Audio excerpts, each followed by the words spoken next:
लगा करके के कई ने मांगे दो वरदान और तीनों प्राणी वन को भेज दे भैया लक्ष्मण राम के गए बुरे बेचारे करे सब विध से भारे के गए बुरे बेचारे करे सब विध से भारे।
वो सारी अयोध्या भरत की थी।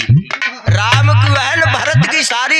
और हो तो ना हो वाह, भगवान श्री राम गए थे तो हवा चल बहना भी बंद हो गई थी। हो तो ना हो बाहर रही ना कुआरी। कुआ भी ऐसा नहीं रहा था कब उमड़ के और रोया नहीं था, ऊपर उमड़ के आ गया था। उस कहावत को कहते हैं कि राम की बहन भरत की सारी, हो तो ना हो बाहर रही नाई कुआरी। जिसको विद्वान किस रूप से ढालते हैं, रामायण पढ़ते नहीं है, सुन लेते हैं उसी को कह देते हैं।